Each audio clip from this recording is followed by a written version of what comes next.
Et coucou! Alors on se retrouve à nouveau aujourd'hui parce que on va faire un lift d'une carte que j'ai eu dans mon magazine Passion Carte Créative. Je vous en parle souvent, voilà. J'achète depuis des années, enfin voilà, je vous fais le topo à chaque fois. Et en fait, j'ai vu cette carte-là qui me plaisait beaucoup. Et en fait, ça faisait un petit moment que je voulais tester avec vous ce kit-là de chez Action. Vous avez déjà testé les autres kits, mais après, ils ont sorti celui-là. Et celui-là m'a beaucoup. Les autres, c'était des bâtons de cire et c'est moins pratique. Et celui-là, vous avez vraiment la petite cuillère avec vraiment les petites pastilles comme ça à faire fondre. Et aussi ce tampon-là de chez Action, je trouve qu'il va très très bien pour le projet. Et à ce propos-là, restez bien jusqu'à la fin de la vidéo parce que j'ai une petite surprise pour vous. Donc on va basculer la caméra, puis on va tester ça ensemble, voir ce que ça donne. Alors, tout d'abord, je crée un cadre et vous allez voir, donc c'est avec de l'aquarelle. Moi, j'ai pris de l'aquarelle de chez Action, hein. C'est presque une carte que j'aurais pu intituler 100% Action, parce qu'il n'y a vraiment que du matériel Action. Mon support de carte est aussi un carré de chez Action qui fait 13 par 13. Moi, vous savez, je redécoupe toujours une page blanche pour travailler dessus. Je ne travaille jamais directement sur mes fonds de carte. Pour faire mes bandes d'aquarelle, alors dans le magazine, moi j'ai vu qu'ils ont fait les choses bien, ils se sont un peu pris la tête.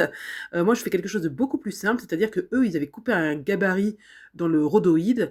Moi je prends tout simplement un pinceau de la bonne largeur qui vient aussi de chez Action. Et je fais des bandes.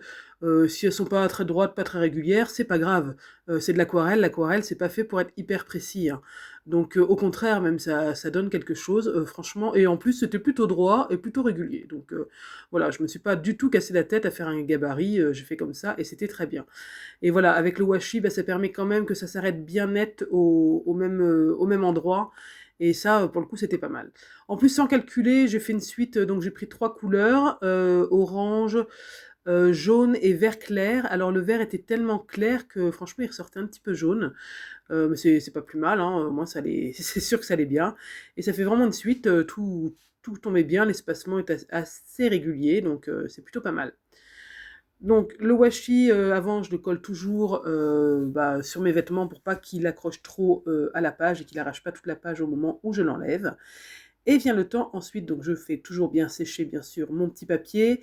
Je le passe dans ma plaque de découpe, le temps de déballer tout ça, mon tampon, voilà, pour être sûr de bien raplatir le papier.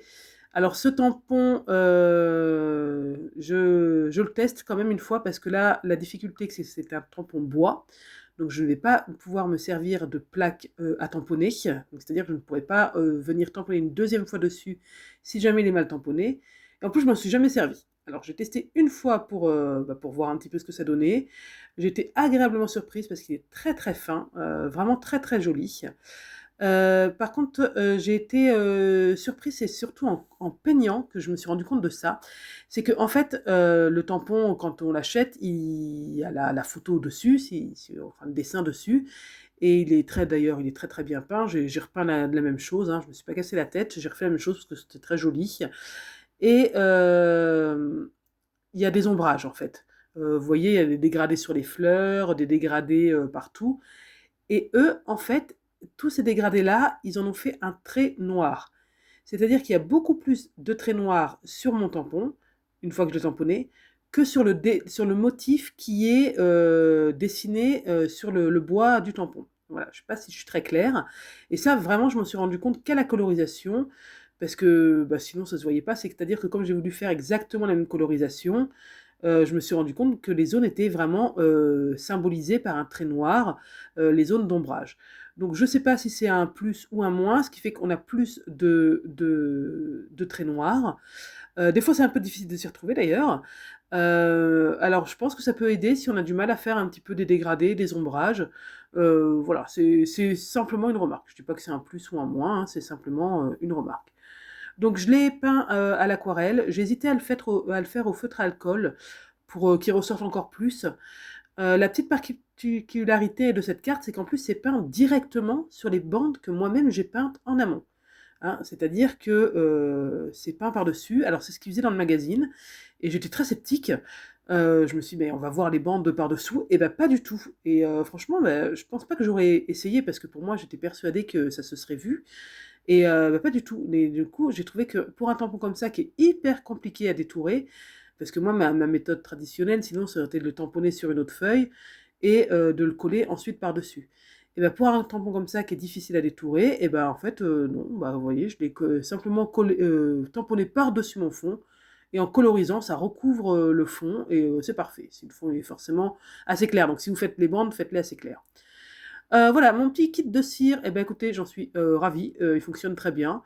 Ça fond assez vite, hein, donc il y a pas de souci. Je vous ai dit à propos de ce tampon là que j'avais une petite surprise pour vous, c'est-à-dire que je l'ai acheté en 2 exemplaires. Donc si j'ai acheté un pour moi et un pour vous, que je vous enverrai avec plaisir. Et donc si vous en voulez un, maintenant vous connaissez un peu ma petite technique. Je vais écrire un petit mot derrière ma carte. J'écris le mot théière. Vous m'écrivez un petit commentaire avec le mot théière et je tirerai quelqu'un au sort et j'enverrai ce tampon si ça vous intéresse, bien sûr. Hein. Si ça vous intéresse pas ou si vous l'avez déjà, bah tant pis, ce sera pour quelqu'un d'autre.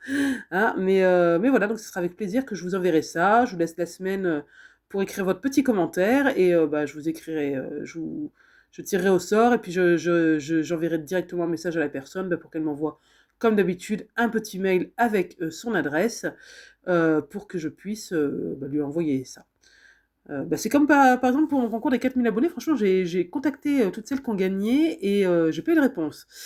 Alors, bon, bah, c'est peut-être des filles qui n'étaient pas intéressées finalement, mais sinon, c'est pas grave, je retirerai quelqu'un au sort et puis et je l'enverrai à quelqu'un d'autre. Donc, bah voilà, du coup, ma carte est finie. J'ajoute quand même ce petit feuillage par derrière. Voilà, j'ai hésité aussi pour le sentiment, j'avais fait des petites étiquettes, tout ça, mais finalement, j'ai tamponné encore une fois directement sur la carte. Donc c'était la carte de tous les risques, hein, parce que tout est fait directement dessus. Mais ma foi, tout s'est plutôt bien passé. Donc voilà. Une carte en tout cas toute printanière avec des belles couleurs de printemps. Voilà. Je vous laisse. À très bientôt. Bye bye.